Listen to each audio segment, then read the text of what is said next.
I'm Dr. Doug Weiss. For the last 40 years, I have worked with couples who struggle with sex addiction, masturbation, porn addiction, infidelity, all of those issues, intimacy, anorexia. I'm the president of the American Association for Sex Addiction Therapy. I've done over 5,000 masturbation histories with men. And so I'm not coming from a place of just being some YouTuber talking about this. I'm a licensed psychologist, and I know what this trauma feels like for women. They've been in my office when they find out the truth. And we're going to talk a little bit about that. So as a woman, I want to first share with you the first thing you do not want to do. You do not want to blame yourself. Do not blame yourself. If you give his masturbation that meaning, you are going to cause yourself so much unnecessary pain, and it's not the solution. Your body, your age, your weight, your size, your proportions, your color have nothing to do with him masturbating. Now, let me tell you, I have done over 5,000 masturbation histories, so I know what I'm talking about.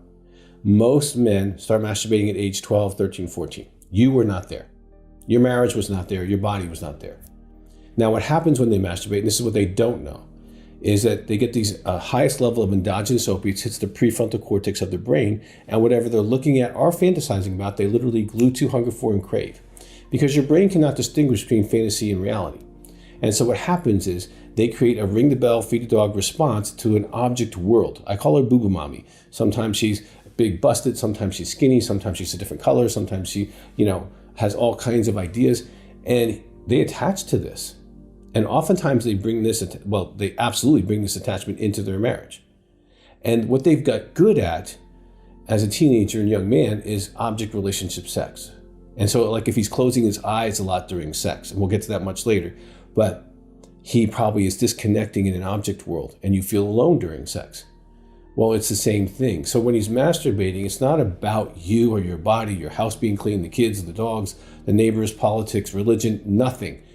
He has conditioned himself to do this. He's 100% responsible for his behavior and has nothing to do with you. Now, if you believe me, you will do fine. If you go try to lose weight or do something different in bed, it's not going to solve the problem because that's not where the problem originated. You did not cause it. You cannot cure it. Now, because of this training, you do have to ask some questions. Their training.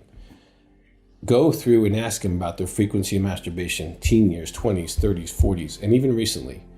Now, I have done intensives for the last 20, 30 years where people fly in my office in Colorado Springs and get help for masturbation addiction, porn addiction, sex addiction, all of that stuff. And in that process, we do polygraph, often on Mondays, to verify the story. And a man tells his wife that he's masturbated once a week or once every couple weeks, and we find out it's 3 or 4 or 5 times a week. So whatever number he gives you, generally I would double it, and that probably is closer to the truth based on doing 1,000 polygraphs. Now, I'm not saying your husband's lying. I'm just saying there's a chance of it.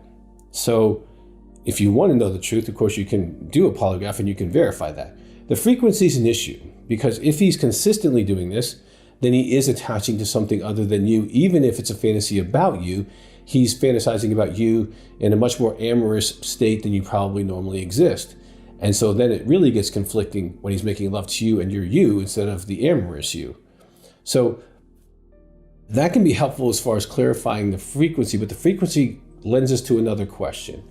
If we're consistently not having sex with our wife and masturbating, or having sex with our wife and masturbating, there is probably a good chance you're dealing with someone who has a masturbation or porn addiction. Sex addiction is real. I mean, I've been sober for over 40 years and tested by a polygraph. And so I have treated thousands of men who are sex addicts. It's a real thing. It starts off in adolescence. And there's a great YouTube on the 6 types of sex addicts. And actually, I really feel compassionate towards you as a woman. And it would really be helpful for you to get a little bit of education. So I'm going to give you like a 150-page free book. It's called The 6 Types of Sex Addicts. And all you got to do is click the link in the description. And it'll take you right there and you can download it. And you can get an idea of what I'm talking about. But there's different reasons why people become sex addictions. Biologically, the reinforcement we talked about, psychologically, having abandonment issues, pain in family of origin, sexual abuse, a spiritual absence in their life, a mood disorder like bipolar depression can also influence a sexual addiction. And one thing I want to talk to you about is a whole nother category called intimacy anorexia, because there's a significant amount of men who masturbate, who are married, who have intimacy anorexia.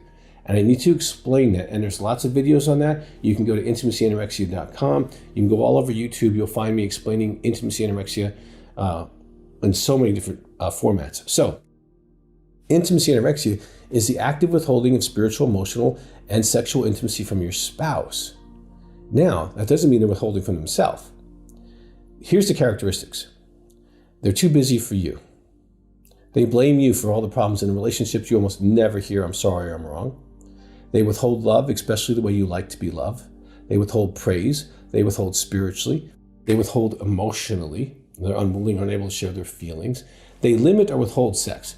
Some intimacy anorexics, they really don't want to have sex with their spouse because that's too intimate for them. And intimacy and sexuality is complicated for them until they get better and well. And I've seen thousands of men and women from intimacy anorexia heal and get better. That's a whole other conversation, but it's important for you to understand. Oftentimes they have ongoing criticism of you. Even if it's in their head, you can feel like this negative narrative about you. Okay. They use anger or silence as a way to control in the relationship. And if you have a handful of these, do some research on intimacyanorexia.com and find out, because if you do, the masturbation is not going to go away until the intimacy anorexia goes away, because those little guys are two addiction processes that are interconnected. And this might be actually a really godsend that you caught him, because now you can have these conversations.